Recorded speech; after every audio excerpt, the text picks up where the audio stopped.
औज़ुबिल्लाहिमिनश्शैतानिर्रजीम बिस्मिल्लाहिर्रहमानिर्रहीम। अस्सलाम वालेकुम प्यारे व्यूअर्स, मैं आज आपके लिए भुना लैम बनाने जा रही हूँ। जिसके लिए मैंने 2 पाउंड मीट लेके उसको साफ़ करके धो लिया है और अब उसके अंदर मैं प्याज थोम डालूंगी। प्रेशर कुकर में डाल के मैंने 5 मिनट के लिए स्टीम देनी है। प्याज और थोम मैंने डाल दिया। अब इसके अंदर नमक, मिर्च और हल्दी डाल रही हूँ और ये तकरीबन 1 गिलास पानी डाल के तो इसको 5 मिनट के लिए स्टीम दूंगी।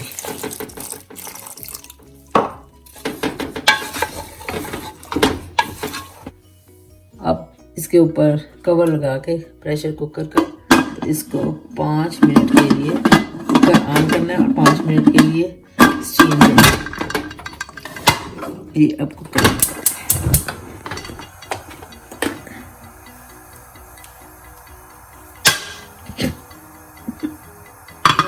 मैंने फायर ऑन कर दिया और अब जब आवाज़ आनी शुरू होगी विसल की तो उसके बाद 5 मिनट के लिए हमने इसको स्टीम देनी शुरू हो गई है प्रेशर कुकर में।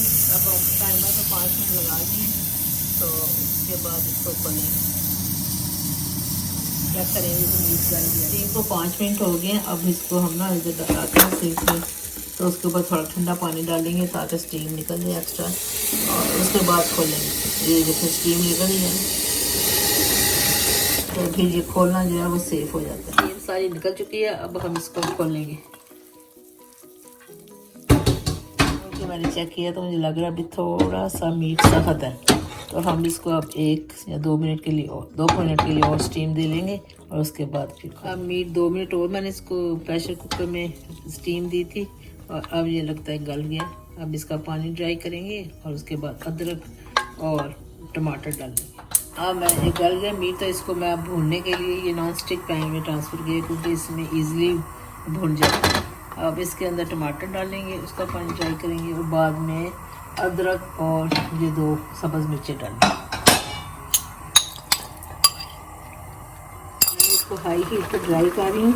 थोड़ा सा हो गया, अभी 5-6 मिनट हो चुके हैं लेकिन मुझे लगता है और 2-3 मिनट का पानी भी कुछ ड्राई हो जाएगा। फिर उसके बाद हम इसमें तेल डालूँगी और जो अदरक और हल्दी। पानी मीट का खुशक हो चुका है। ये डिपेंड करेगा कि आपने कितना डाला है या कितना मीट ने छोड़ा है प्याज में।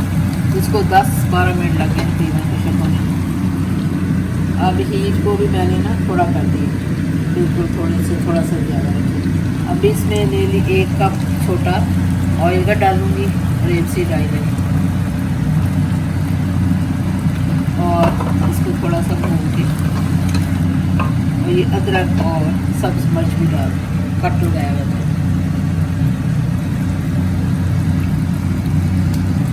हीट को ज़रा स्लो कर दिया और भूनना शुरू कर दिया और ये जब तेल अंदर चला जाएगा उसके बाद फिर निकलेगा तो उसका मतलब है ये भून चुके और ये अदरक वगैरह सब कुछ भून जाएगी। अब मीट को भून रही। ये देखें अभी मसाला कच्चा लग रहा है ना ऐसे, तो जब ये सीधा भुन जाएगा तो ये सेपरेट हो जाता है और उसका कलर भी चेंज हो जाएगा। तो थोड़ी देर बाद हिला रही हूँ और इसको भूनते हुए तकरीबन 15 मिनट से हो गए हैं और मैंने स्लो फ्लेम पर रखा हुआ है ये तरह। और ये देखिए अभी भी मसाला ना भुना नहीं है क्योंकि इसकी ना ऐसा हीट को कर रही हूँ। देखिए अभी जैसे मसाला कच्चा लग रहा है। जब ये सेपरेट सा हो जाएगा तो इसका मतलब है कि ये भूनते हुए 5 मिनट और हो गए हैं। अब देखें ये शक्ल हो गई है थोड़ा थोड़ा ना। अब मसाला जो है सेपरेट होना शुरू हो रहा है। जब ये बिल्कुल सेपरेट हो जाएगा दानेदार तो उसका मतलब है कि ये पूरा भून। 2 चम्मच ना फेंट के अच्छी ज़्यादा ही डाल देना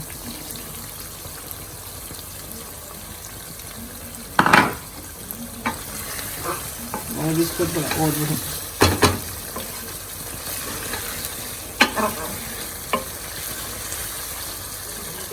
तो मसाले की ये शक्ल बन गई है।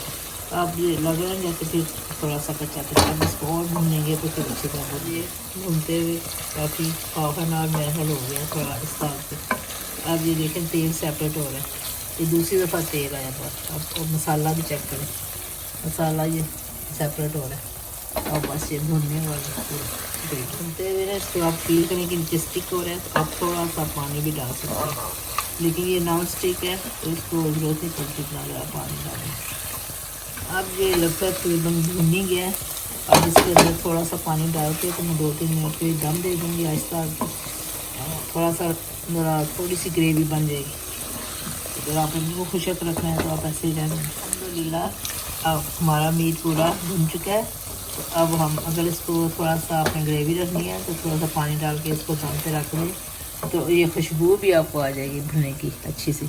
अब वो भी चेक कर सकते हैं। अब इसमें तकरीबन एक गिलास डाली है, वो डाल के तो इसको दम पे रख दें। थोड़ी सी ग्रेवी बनानी है। 1 गिलास मैंने पानी डाल दिया। अब इसको 5 मिनट के लिए कवर करके तो हल्की आग पे दम दे दें, बस ग्रेवी से बन जाएगी। 2-3 मिनट दम के बाद ऐसी शक्ल होगी। अब इसमें मैं 1 चम्मच ये छोटा गरम मसाला डालूंगी, जो कि मैंने घर में ही बनाया है। और ये दफ़ा मिक्स करके उसके ऊपर ये कुकर बंद करके सब्ज़ धनिया डाल दें।